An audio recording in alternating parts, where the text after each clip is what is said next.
Celebrating 5 years on YouTube as your live and interactive Sharks postgame show. This is Teal Town After Dark.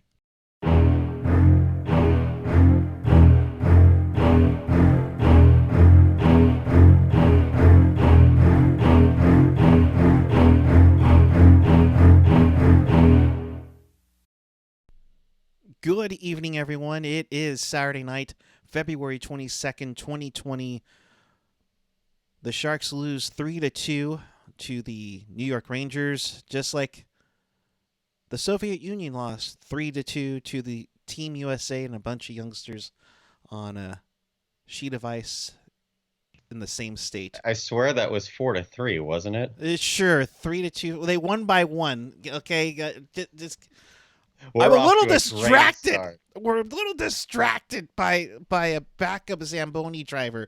Welcome to Teal Town After Dark. This is your live and interactive Sharks post-game show. We do this after each and every single game, and yes, you are right, 4-3, so we lost to the United States. If you want to be a part of the show, chat with us and fellow Sharks fans on their YouTube chat on the page or the app. You can follow us on the social with the Twitter, YouTube, Instagram, Facebook, Spotify, SoundCloud, you name it. There we go. And for more Sharks content, hit us up on tealtownusa.com. Yeah, I wish it was 4-2 the Sharks won. That would have been great. That was my foreseen points that I was going for, but no dice. Pleased to be joined by, and it's been a while since I've said this, Mr. Kevin Lacy. Kevin, where have you been? And it's good to see you.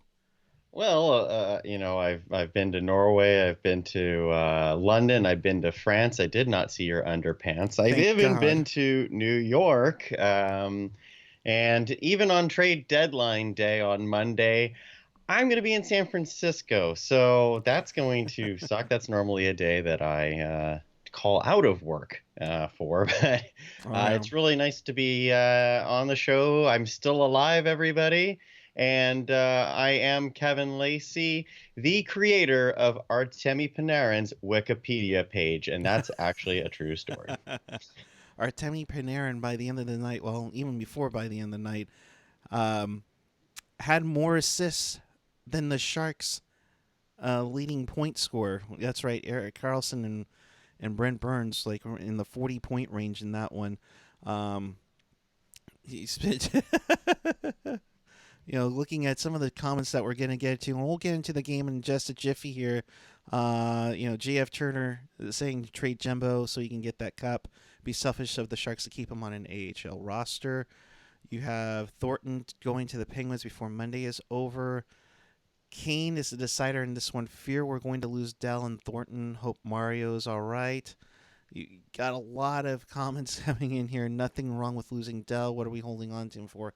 He's gone after this season. Time to look for a legit goaltender. Wow, a lot of takes going on, and just put it this way. At least we're not losing to a Zamboni driver right now. Not yet. We still have another 6 weeks left in the season for someone to get hurt. Yeah, let's not and say we did, right? Oh my goodness. The Dallas game, Ben Bishop and Anton Hudobin, watch out, because Essen Gallo might be the Dallas goaltender that we lose to. Yep. Friend of the show of Bay Area Hockey Repair. There you go. Yeah, there you go. All right, so let's get at it. The Sharks, the second game of their road trip after losing to the Devils the other day. It seemed like this was a game where, excuse me, where it could either be they're just going to dominate with shots and just kick some butt, or they can dominate and it's Ben Scrivens 2.0 again. Oh, geez. Yeah. Well, it kind of was that tonight, except this is a goalie who's going to have a long future in Igor Shesterkin for the Rangers versus Ben Scrivens, who was gone by the couple weeks after that happened. Yeah, right. But this is a disappointing one for the Sharks. I mean, this has kind of been the theme of the whole season, which for the whole Sharks organization, which has been the Sharks played fine. They didn't play great. They didn't necessarily play well enough to win, but they didn't play bad enough to lose. But the few mistakes that they made were the difference in the game. Absolutely. And the little mistakes. I mean, we talk about those little things that you can do that'll make or break the game. That's what happened here tonight, unfortunately. Let's get at it. The Sharks, I think, were out shooting the Rangers at this point 12-2. And on the third shot, it goes in. Jesper Fast, his 10th from Panarin Strom at 9:35 to get things going here on this one tonight. It's one of those ones where you have to look at it and see, because he literally passed it in between Dell's pads, and my goodness. That was an amazing play by Panarin. I mean, the guy.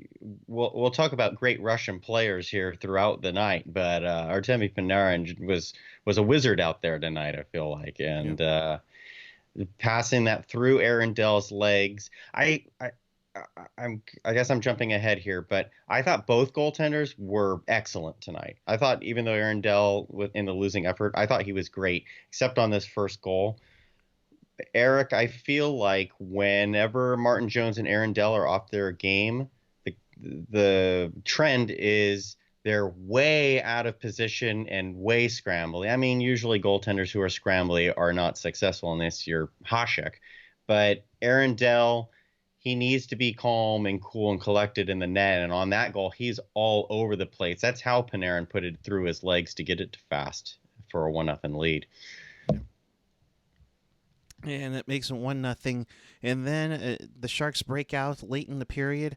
Burns kind of steals the puck, gets it up to Ferraro, feeds it up to Meyer, and Joe Thornton passed the puck to the net with, to quote Larry Beal, with authority, to tie this game up at 1-1. Jumbo, his third of the season, and is he auditioning, perhaps? Who knows? But that's already a 66% or whatever increase in goals there for Thornton just after that first period.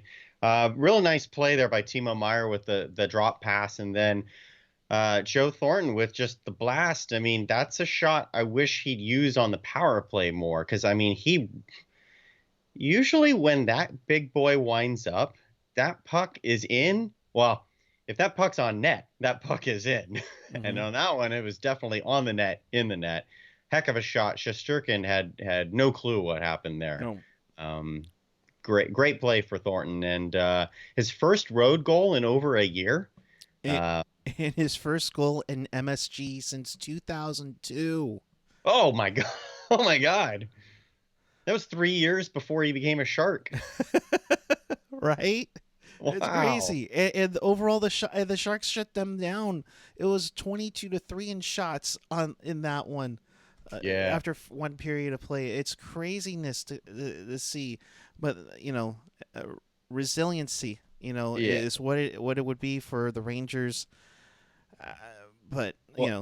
Erik, I want to say, that was a very important goal for the Sharks, because after you just mentioned the huge shot differential. If the Sharks are trailing going into that second period, you're probably looking at the Rangers coming out better in the second, and then the Sharks kind of throwing themselves a pity party in the first, or thinking about the first, like what could have been, but we're down 1-0. Oh, wait, now we're down 2-0, kind of thing. So that goal was huge, because that really,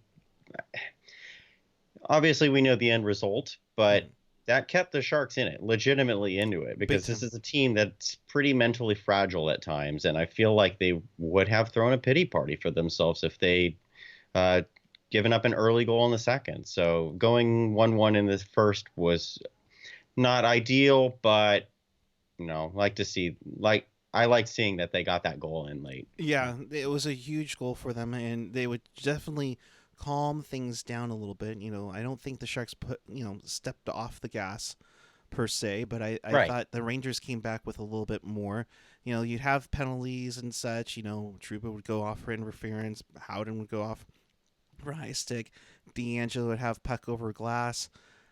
And that's the tough part, is that the Sharks had 3 chances to do something, and they did do it at 13:47 on a power play goal by Joe Thornton. Yeah, but halfway to a rooster trick. Dude, so when Thornton got his third goal of the season in the first period, I audibly said at my TV, that might be the last goal Joe Thornton ever scores as a Shark. Not trade deadline aside, he might not score the rest of the season. But then here halfway into the second, and he's got 2. Great shot by Burns, just kind of hit Thornton. I had just got done tweeting at Kevin Lacy 22, tweeting because Evander Kane had 2 breakaways, I believe, and Yes. both times he deked to the low glove side. Sorensen had a number of chances to the low glove side. Goodrow had a couple. I think True had a couple. They were peppering the low glove side with dekes and scramble plays and everything, and none of it was getting past him in that spot. I wanted the Sharks to do something else. So where did Burns' shot hits Thornton and goes in, but where does it beat him? Low glove side. So what the heck do I know? Yeah. It wasn't a deke though. Yeah, so, yeah, you're right. Kane had 2 breakaways. He was denied. Unfortunately,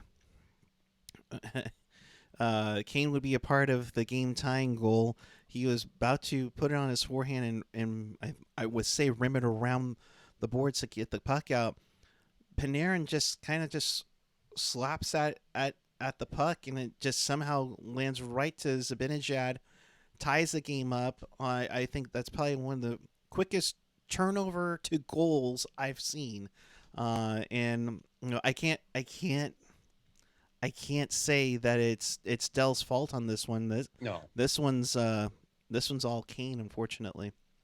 Yeah, I mean, and I'll give Kane a little bit of credit in the sense of he did back check to steal the puck in the first place, but to just be stripped right back, that's really unfortunate for a guy who's coming off a 3-game suspension, is trying to, get himself reestablished in the lineup, and missed a couple breakaways, had the turnover up high, I believe, on the first goal, and then now this turnover, which wasn't necessarily a turnover as it was just a sloppy play, like I stole the puck.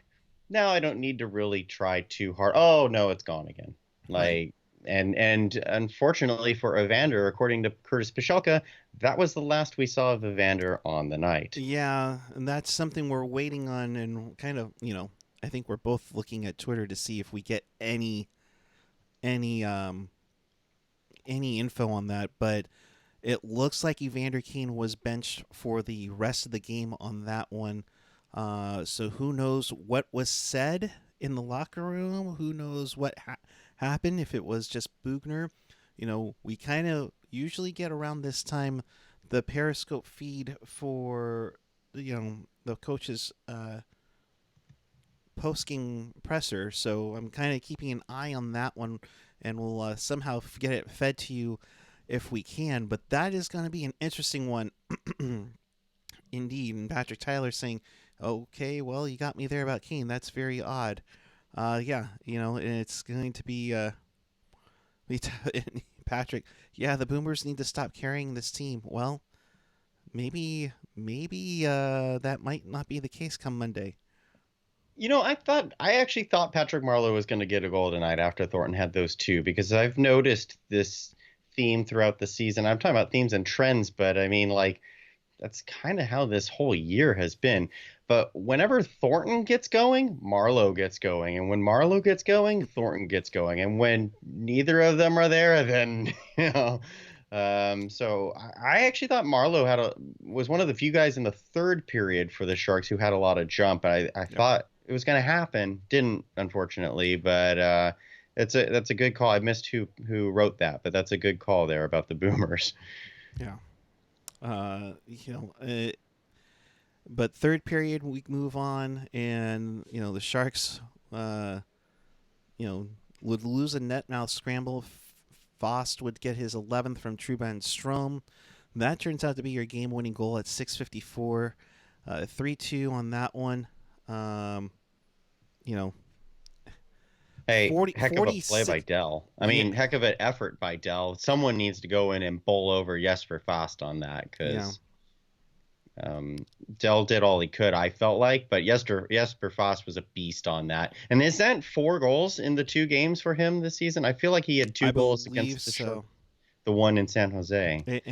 And Panarin, I want to say, did Panarin have a hat trick in San In that Jose? game, he did, yes. Yeah, so throw in the hat trick that Panarin had, along with the 2 assists tonight. He has 5 points against the Sharks in 2 games, and sure enough, the you know, the, Panarin is a boogie, beater. I guess, I don't know. I mean, because that game against the Rangers was the debut for Bugner in that one, and oh boy, and He's it's just a great hockey player, man.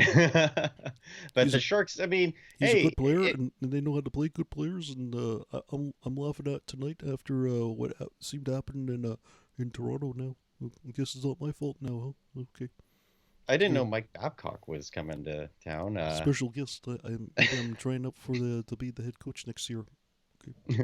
But I thought the Sharks played fine again, but they did not play like a playoff team tonight. And obviously, no one's fooled by this team. The Sharks are not going to the playoffs this year. But tonight, I felt like Artemi Panarin is a great player. In the 2 games against the Rangers, he couldn't be stopped. Yep. You want to win a cup, you have to stop guys like Artemi Panarin. So it's they're why not you going paid to $10 playoffs. million for him. Yeah.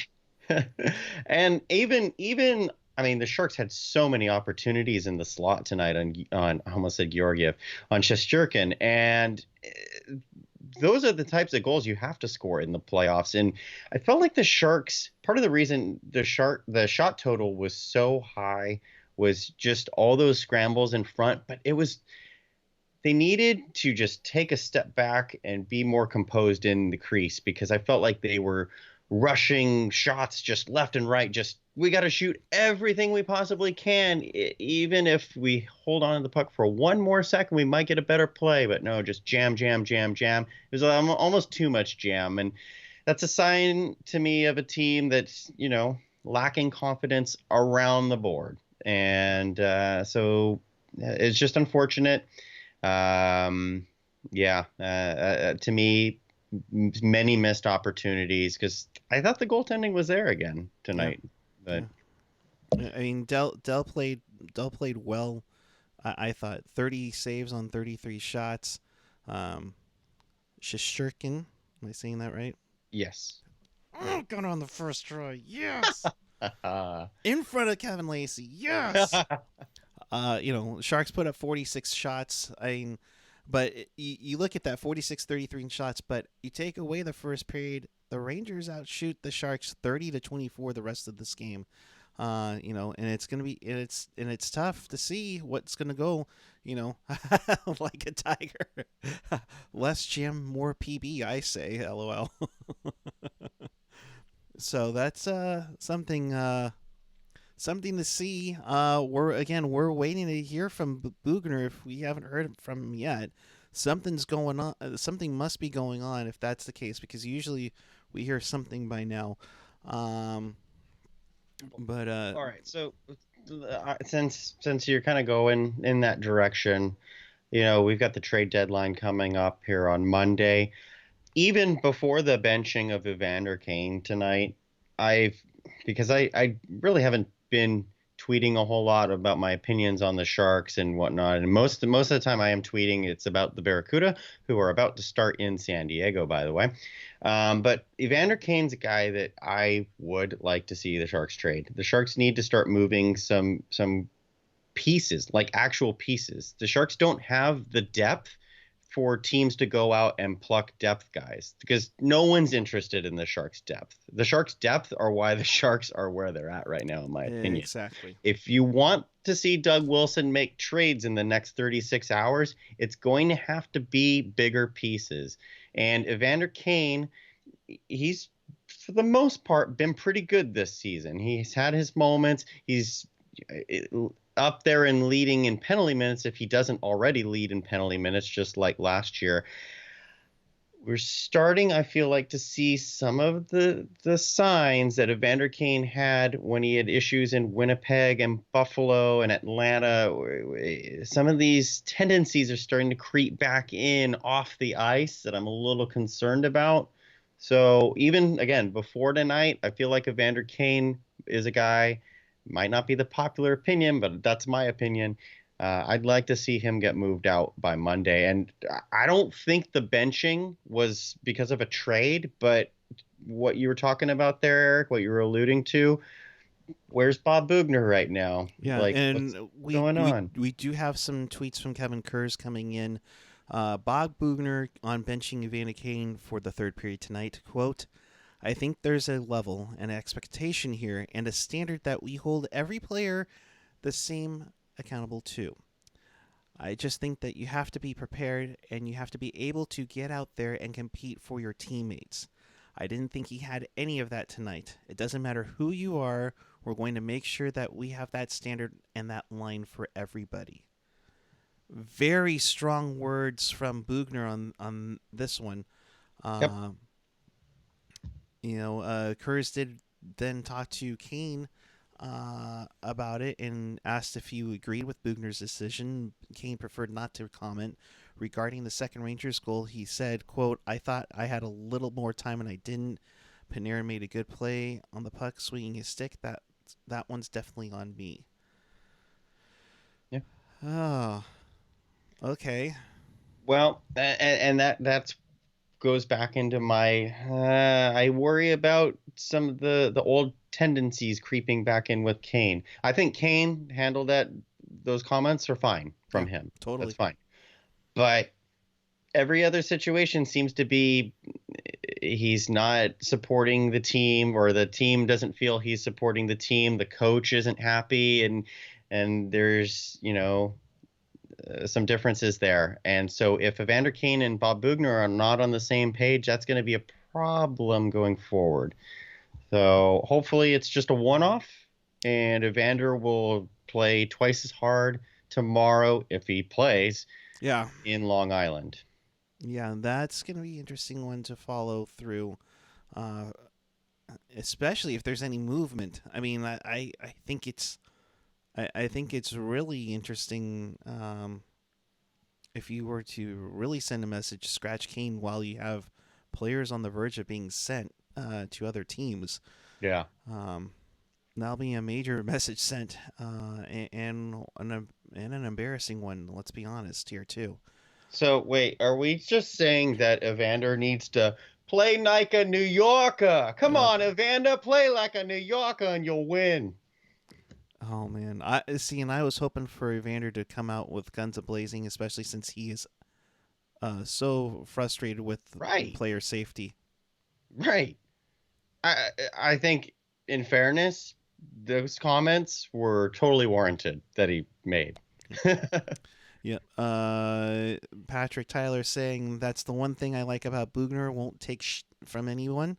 Agreed. Anthony Sanchez on the other side saying fire Bob B. Stupid comments on Kane. Bye Bobby. Haven't done anything else with the team. Or Burge 7F91 or scratch EK65 before he got injured. Why would you scratch a $13 million player?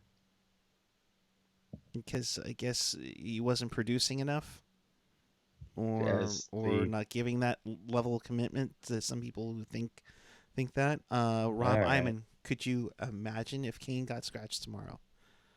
Yeah. Oh man. Oh man.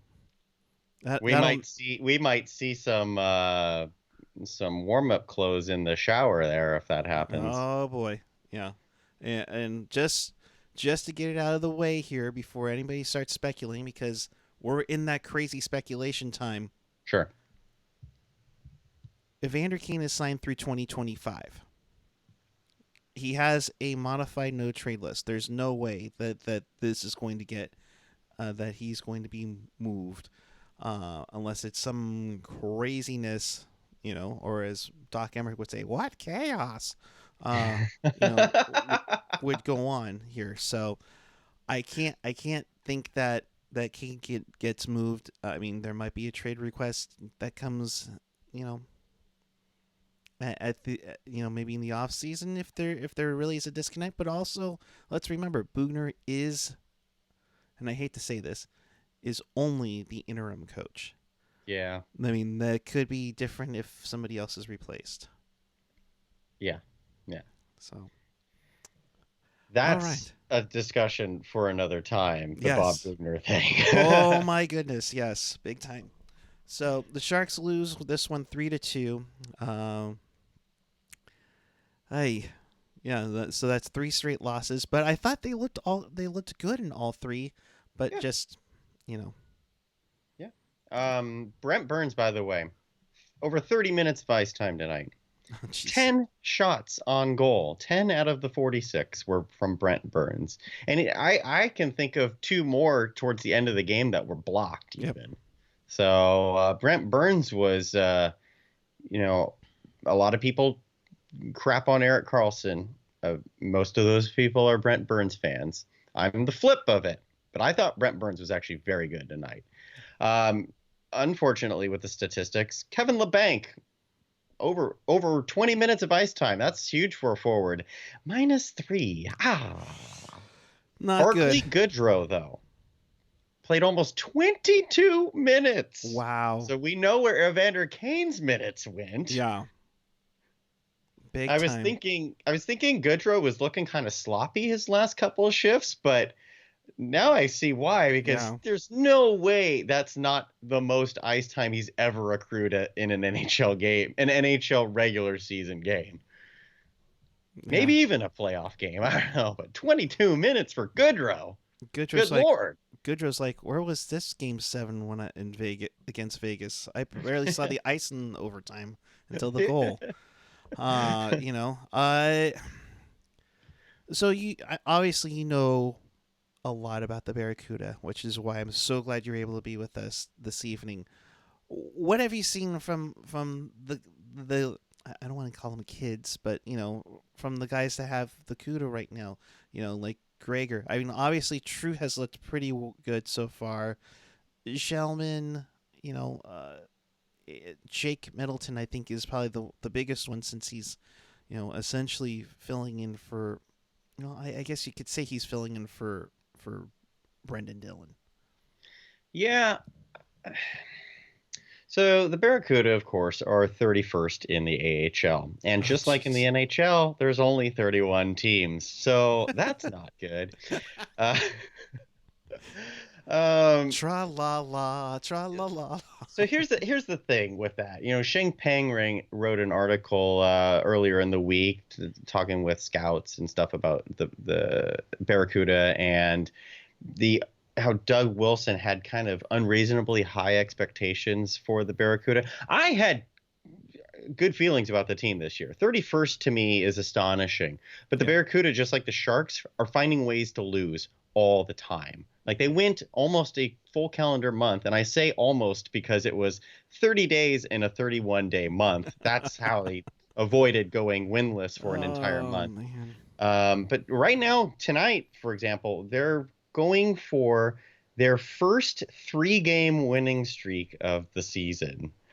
Woo! It's February 22nd, and they have not won 3 games in a row yet. That's how inconsistent this team is.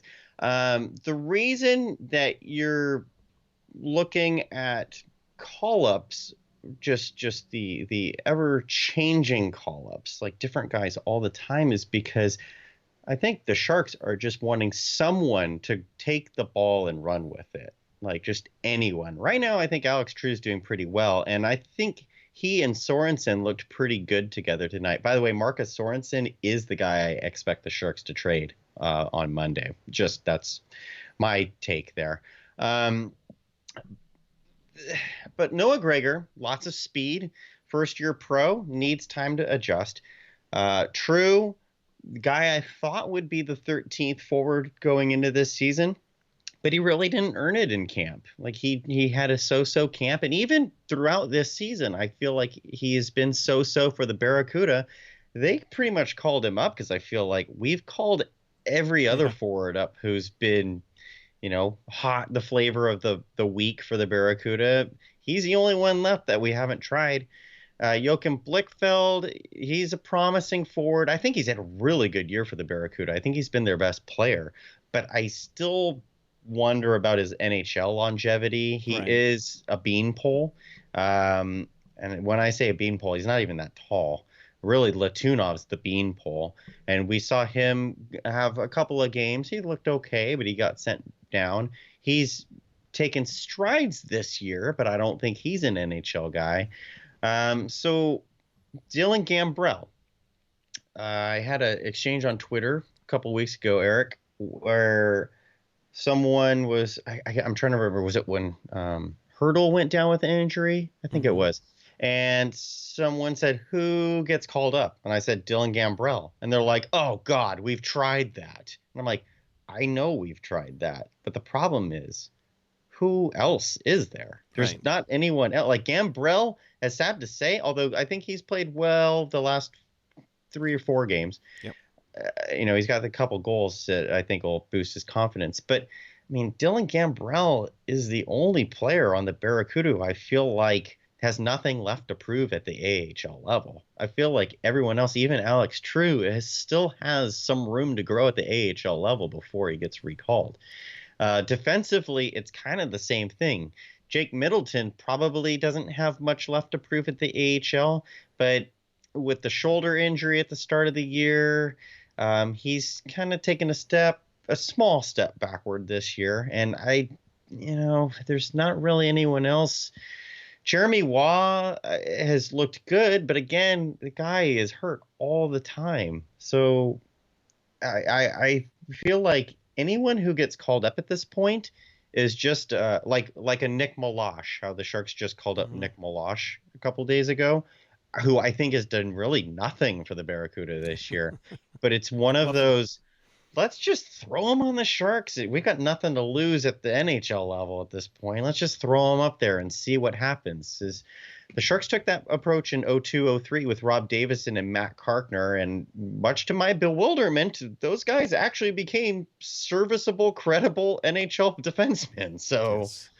Who knows? But yeah, Erik, with the Barracuda, yeah, it's just Sasha Chmelevski. That's a guy I think the Sharks really were relying on to be up here by halfway through the season. And unfortunately, he hasn't done a whole lot. Ivan Shakovich is another player who was thought to put up 25 goals for the Barracuda this season, and he's got 3, I believe, and he's getting fourth line minutes. I think he could be used like a lot better than he does with that team, but he doesn't get in the lineup all the time. And these are the guys that the Sharks were relying on. Sorry, that's my long ramble. I haven't had a In the Reef in a while, so that's by the way, folks, In the Reef, a Barracuda show here on Teal Town, USA. It is not gone away. No. It's just that I have been so caught up with real life stuff that unfortunately we just have not been able to get a show. But there will be a show. Just subscribe to Teal Town USA if you haven't already, and you'll be notified whenever I finally get some time to get a full Barracuda show in. It will be very soon, and then of course, Kevin, we appreciate that you are able to join me. That's very appreciative. Couple of comments in the chat before we get to probably the most anticipated NHL wraparound ever. Patrick Tyler, you could put Guy as the name of a Kuhre call up, but I wouldn't be able to tell who's who. It's true, and I don't mean Alex True. I mean it's true. You could put Guy 69 up and just call him up. Nice. Jerry F, and this is the guy who I kind of hoping he can get a call up. Do you think Jaden Helgewatz will get a call up this season? I hope his mom Jamie's not watching this. Love you, Jamie. You're so sweet. But no. Alrighty then. Jaden Hogwalks is another player who just like he's got speed, he's got plenty of creativity, Mm-hmm. but I don't think he still, as of yet, knows how to use that creativity to get the best outcome for him and the team yet. I feel like most of the time when he's trying to do something creative, it's when everyone else is on a line change. Or when he does have support, he doesn't use the support, and he just gets selfish and skates around with the puck, like Gus Nyquist in OT a couple of years ago, where he just skated in Oh, circles, yes. skated in circles. But Hobgawaks doesn't have the finish. That's why he's not in the NHL. So he's got some great aspects to him, but that I don't see him getting a call up. There would have to be a major sell off for that to happen. Yeah, it's going to be. It's going to be rough. It's going to be rough. Like, and let's put it this way: at least it's not 92-93 rough. That was bad. That was Oh like man. like recycling jerseys like nothing else was the key to the organization that year. Uh, Yeah, I mean, you might as well, poor Jeff Hackett. You might as well have thrown oh, a Zamboni driver in as your goalie for the oh, 92-93 team to oh, at wow! that point. And with that, Have the goddamn common courtesy to give him a reach around. Big ways, huh? yes, I forgot that you are the king of segues, good sir. And with that, oh my goodness. Usually I would not say anything about turning onto other people's YouTube channels. But my goodness, Steve Dangle, Mike, him and his Leafs fan reaction. I'm going to say this is probably going to be one of his most epic ones since the Predators beat the Leafs 9-2 a few years ago. Um, let's put it this way: Peter Mrazek actually got hurt. No, not from a Joe Thornton like punch. He got hurt. Former Shark James Reimer got hurt. The Carolina Hurricanes went to a 42-year-old Zamboni driver. Yes, the Toronto Maple Leafs Zamboni driver, David Ayers, and he turned down 7 of 9 shots to, well, hang on, I gotta get this all right. That But sounds about right. I but know the Hurricanes had this great tweet. Quick second period recap, and that was after James Reimer got hurt in the first. Second period, Kane's goal. Kane's goal. Kane's goal. Sounds awesome, right? Peter Mrazek injured. 42-year-old David Ayers enters as emergency backup. Kane's goal. Wow. Leafs goal, Leafs goal, and then Ayers makes his first save. So if you're saying that it was 7 out of 9 shots for the Leafs, that means that Ayers gave up goals on the first 2 shots he faced and then has never let in an NHL goal since. yeah, and he did. Let me pull up the stats here because this is one of those crazy things. Yeah, 7 of 9 shots that he faced. He allowed 2 goals to the Leafs. They made it interesting, and then he shut them down. I mean, the Canes absolutely went full on puck possession, and I think that broke NHL.com for the info to this game because they had to go with an emergency goaltender. 47-26 were the shots. I believe the Leafs maybe got like 10 shots since the guy came in. So, or 7 of 9. I mean, my God, only 9 shots on goal on an emergency goaltender, and for a team that's supposed to have major cup aspirations, Kevin. I mean, my goodness, I thought we had it. I thought it was Tuesday or whatever when the Maple Leafs got annihilated by Pittsburgh, and I thought, oh, this is going to be great for Toronto because this is the team that you really have. You need to make changes, and it's going to spark them. Well, the Maple Leafs have actually made a couple of trades, including one today for Mika Salamaki, sorry. But they're going to need to do some bigger things. I heard Tyson Barrie got hurt tonight for the Leafs. He did come back, though. He did come back, though. Sorry to He interrupt. did come back? Okay, all right. But he is potentially being moved. Just boy, oh boy, where do you go from here if you're Toronto? It's such like the Tiger says, they're such in a panic, and that's the thing. Nathan Connor, does he get paid for stepping in? LOL. Yes, he does. He gets $500, and he gets to keep that jersey. That's right. Here's the fun fact of it all, folks. He was also the emergency goaltender when the Charlotte Checkers were in Toronto to take on the Marlies on February 1st.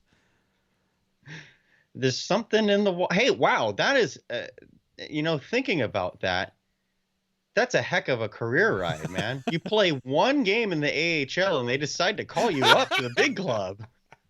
Like, man, oh man, I guess even at 36 years old playing at Rollin' Ice, I still have an opportunity. If I just get an NHL contract, they'll see me. The Barracuda could put me in and go, hey, there's a defenseman we can call up. Right. I'll be in the NHL at this point. But yeah, he gets $500. He gets to keep the jersey. And my goodness, I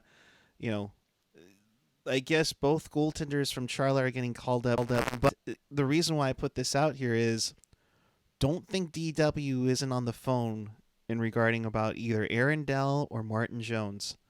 Oh, yeah. I mean, this will be quite interesting to see what happens between now and Monday at noon.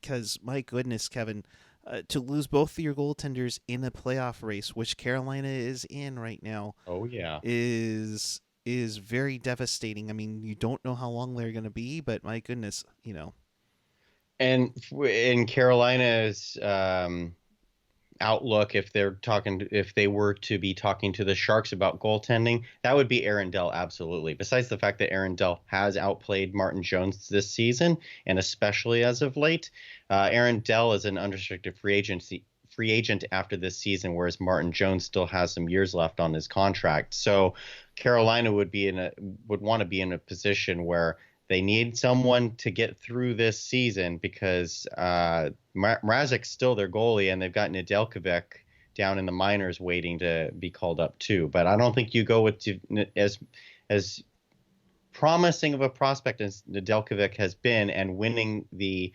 oh my goodness, Calder Cup. I almost forgot the name of the AHL Cup there. The Calder Cup last year. I don't think that's who you're going to be riding into the playoffs if you're going to make the playoffs. So good call, Erik. Good call. I like that. I mean, at this point, what are they going to find? The next Jordan Binnington or something? Oh wait, that's Igor Shesterkin. Now I lost it again. I actually got frustrated. Randy Hahn made that comparison about Shesterkin being the next Jordan Binnington. There's totally different outlook here, because Binnington was in the minors for years and was the 5th goalie going into the year. Shesterkin, over the last 3 years in the KHL, has a record of 72, 12, and 4 with a .940 save percentage. Last year, his goals against average was 111. He went to the gold medal game for Russia in 2005. So juniors, sorry. So like Shesterkin is a big time prospect for the Rangers. So I had to get that off my chest there. But take that, Elvis Merkalainens. Okay, now Mrazekins, yeah. All right, let's get through these scores. A lot of games. I want to wrap up Ayers real quick. I just read something. Apparently, he had a kidney transplant in 2004. Wow. So that's another, talk about perseverance there. And then 2 tweets that I just loved here. One first from former San Jose Shark Brian Boucher. 40 years ago today, the miracle on ice occurred. Yeah. And tonight we have a new miracle. Congratulations to David Ayers on your first NHL win. Unbelievable. I love that.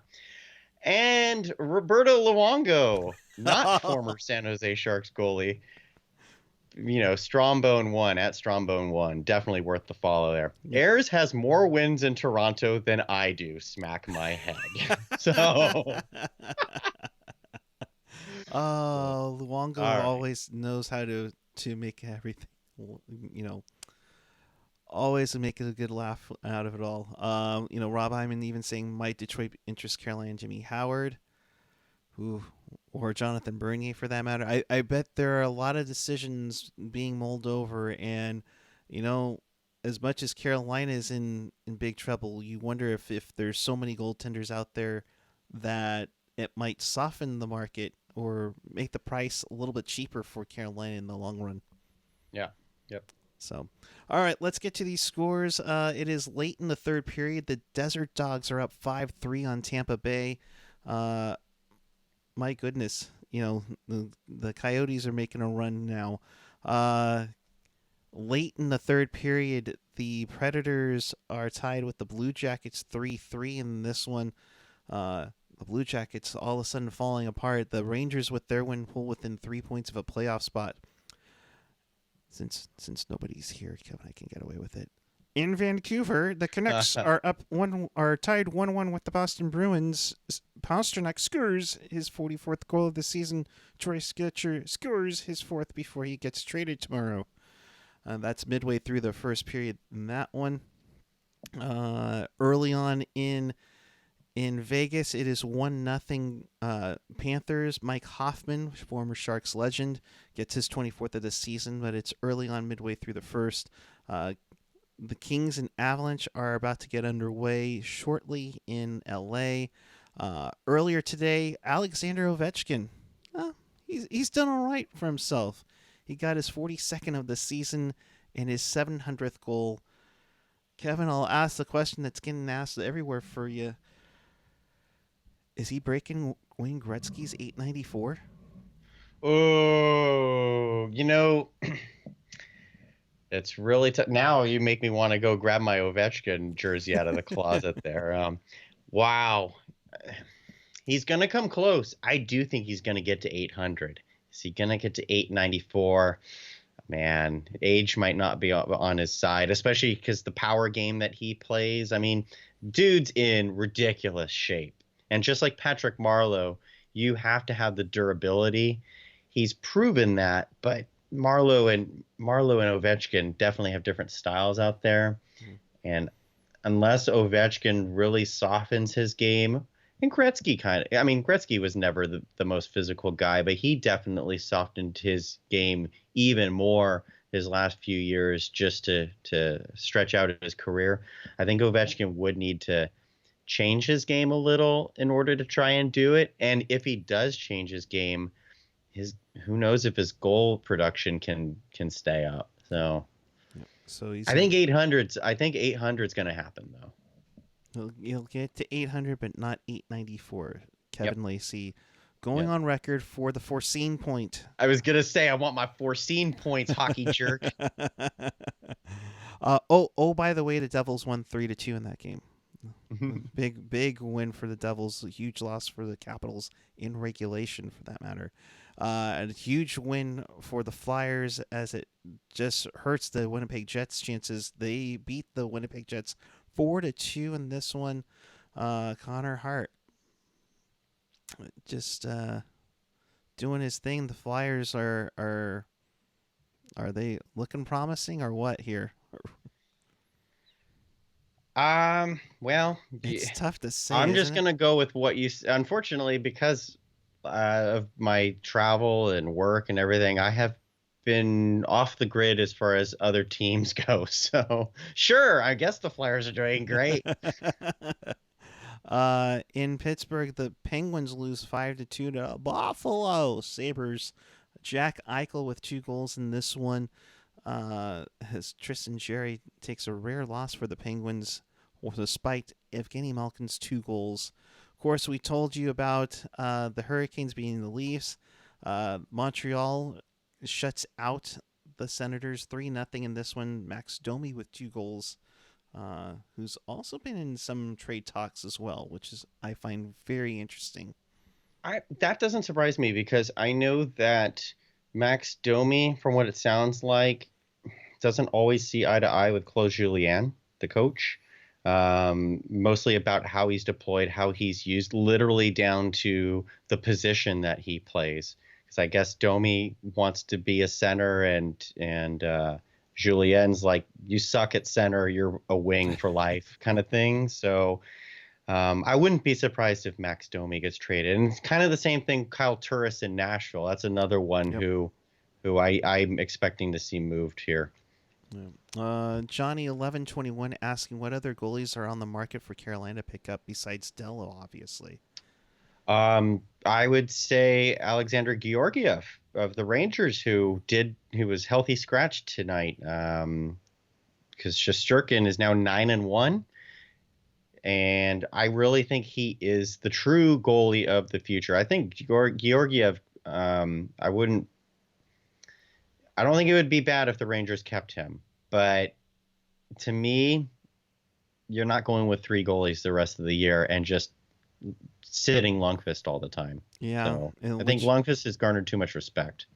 Yeah. And he was a healthy scratch last night as the Rangers were in Carolina, and that's the other thing. The Rangers were in Carolina last night and came back with the resiliency to win this game that the Sharks lost 3-2 in MSG. Rob Iman saying maybe Craig Anderson to Carolina.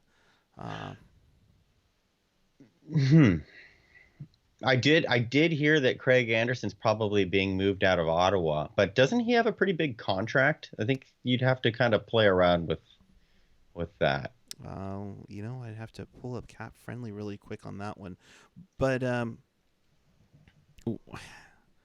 one more out of town score I just want to throw out there, and besides the Barracuda, who now are underway at Pechanga Arena in San Diego. Jerry, thank you for watching, but why aren't you at the game? Milwaukee, the Admirals beat the Rockford Ice Hogs 7-2. Why does this matter? Why does it Former matter, Kevin? San Jose Sharks goaltender Troy Grosnick fought Rockford goalie Matt Tompkins this evening. So, I retweeted that. Check that out. But yeah, that was it wasn't like, it wasn't Waugh versus Vernon or Waugh versus Osgood or anything like that. But it was still a good tilt for goalies. Hey, Troy Grosnick, one of our dear and nearest to our hearts, even was a guest on the show a couple of years ago. And in fact, me and him go back a little bit. He is very much a logo and jersey enthusiast. Would be on the infamous Chris Creamer sports logos community. So that's always an interesting one there. Craig Anderson makes $4.75 million. He has a modified no trade. He can submit a 10-team no trade list, so 21 teams he could be traded to. So that's definitely doable, for sure. And he's a UFA at the end of the year, just like Aaron Dell. So there you go. Yeah, I think that's why some teams. I was actually thinking Toronto might call on him. Then they went and got Jack Campbell last week, so I don't know. Although, I mean, hey, if Frederik Andersen can't beat Dave Ayers, then the squeak, by the way, out of me was because I just realized Grosnick got thrown out of the game after his fight. So, oh, Troy, dang it!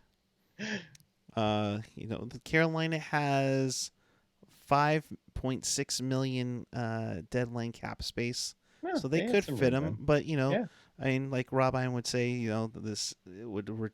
Ottawa be willing to retain salary? I don't see why not. But if they want to make it happen, but it's going to be interesting to see. I think we now have a big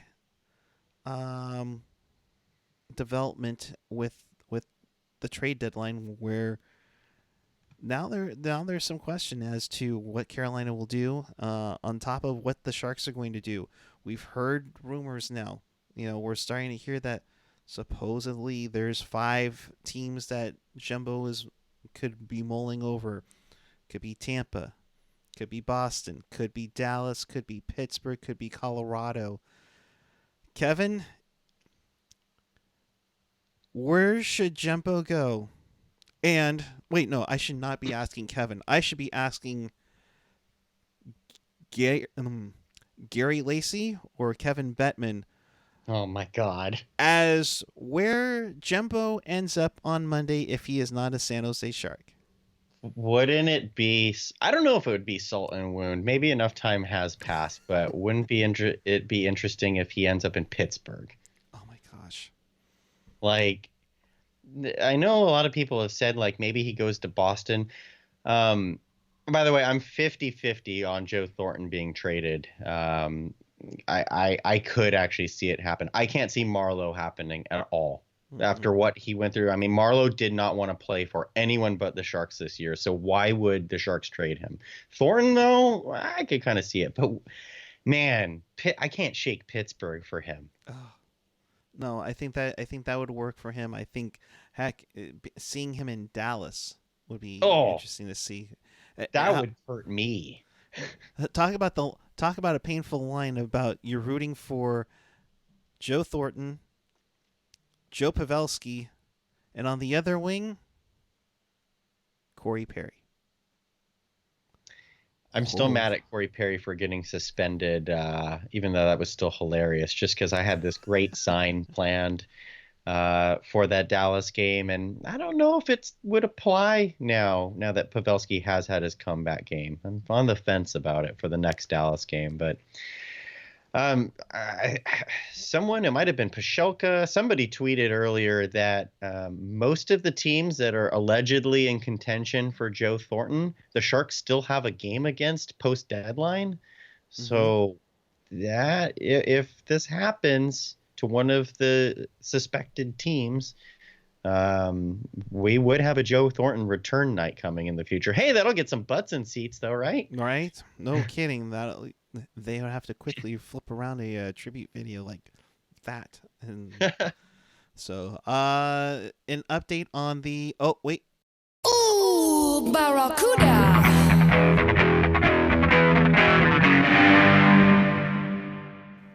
Your San Jose Barracuda are currently underway in San Diego, and you said, what was that? Sorry, I didn't realize that you were playing a graphic there. I was just saying Josef Korenash is in net right now, but I think I see the update that you see. What do you see, Erik? I see no score early in the first period. And, okay. Yeah. I see number 5, Dalton Prout, is dressed for the Barracuda tonight. Oh, boy. I mean, that's not exciting news, but it is noteworthy considering that Dalton Prout has played 2 games for the Sharks this year and been concussed in both of them. So I guess Prout's on the comeback trail. There is a roster spot for him. And he's got a shot on goal. I think my flag's about to come down behind me. I better fix that. You go fix that while I the Shark Freak jersey behind me, no joke, Dalton Prout. Yeah, so it's a conditioning assignment for Dalton Prout on this night as the Barracuda take on the Gulls. No score. We're kind of wrapping this up now, but also going to say Mac 87 with this great one. What's worse, Pavelski and Perry teammates in Dallas, or Nolan and Belfour teammates in Toronto? Ouch! I forgot. What do you about say, that. Erik? I say Nolan and Belfour. Oh yeah, for me as well. Not only just because Belfour's still public enemy number 1 for me, but it would be like poor Owen Nolan because he's the first person Ed Belfour calls when he needs bail. So I mean, wow. Yeah. So We'll just let that be. And with that, in case you missed anything or you want to watch this again, check us out on tealtownusa.com. You should want to see this again because I've only been on twice this season, so you need to watch it a second time just to believe that I actually made an appearance. Woohoo! You can catch us on Apple Podcasts, Google Podcasts, YouTube, SoundCloud, Stitcher, Spotify, TuneIn Radio, and iHeartRadio. And of course, always available at tealtownusa.com. Kevin, I've missed you, bud. It's good to see you again. Please don't be a stranger. Come and have fun while we torture ourselves to April 4th. But your final thoughts and where the people can find you. Well, thanks for having me on, Erik, and thanks for those of you who have tweeted me so far, just saying like "good to see you again" and stuff like that. So far, no comments saying "why the hell did you come back?" So that's positive. So thanks everyone. Hope to see you on In the Reef soon. My final thoughts. One, real quick: Carolina Hurricanes are actually putting David Ayer's number 90 T-shirts on their Carolina Hurricanes shop website. And that has gone live as of like 3 minutes ago. Oh, really? Yeah, that's a real thing. That might replace the bunch of jerk shirt I wanted but didn't get. So, Darren Stevens had this horrible stat that pretty much summarizes the Sharks season, and I have lost it, but it was to the effect of when the Sharks have 30 shots or more, or was it 40? I don't remember. They're 0-10. It can't be 30. It's got to be 40 plus shots, right? Right. I've lost it. Anyway, they're 0-10 at having a ridiculous amount of shots, so that's real. Oh, that's just really bad. Anyway, boy, this is one of the worst wrap-ups for me ever. But I'm at Kevin Lacy 22, and the next time I'm on, I swear I'll get my stuff together. And hopefully it's not that far off. Really gonna post this up really quick. Wait, let's lose that actually, because that's not going to work. Hello. We'll go and try and do it this way here, because let's be real here, folks. If this doesn't irk AJ and everything right now, nothing will, because not even a half hour or 45 minutes after the game is done, Carolina's online shop already has a David Ayers player T-shirt on sale. What a goofy guy that David Ayers. He's a jerk. They're a bunch of jerks, I swear. But my goodness, get that shirt. Man, that is crazy that they got that up already. So, all right, he's Kevin Lacy 22 on the Twitter machine. I'm at Puckeye14 on the Twitter and the Instagram. Hey, guess what? We get to do this again all tomorrow. The game will be at 2 p.m. on the Pacific Coast. Sharks and Islanders. Man, it would be fun if they brought back the fish sticks jerseys for that game, but I digress. So Sharks and Islanders, 2 p.m. tomorrow. Should be an interesting one. Could it be the last game for some Sharks that were playing tonight and maybe playing tomorrow? We will see. We will see on how or who is wearing teal, black, and white tomorrow, and for that matter on Tuesday too. So stay tuned. We'll have plenty of trade deadline coverage on Teal Town USA right up till noon. We'll have a special show for you on that one as well. With that, we are out of here. If you haven't already, hit that subscribe button down below. Hit that like button. I mean, we're only at 15. Come on now. Also hit that notification bell. That will notify you when we go on the air. So when the trade does happen, if a Sharks trade does happen, we will try to get on as soon as possible to discuss it with you. As for discussion, well, the conversation continues on Discord now, so jump on over there. But make sure you hit that subscribe button and follow us on the social media and check out our other videos as well. And until tomorrow, keep it real, keep it teal, keep it real teal. Have a great night, everyone.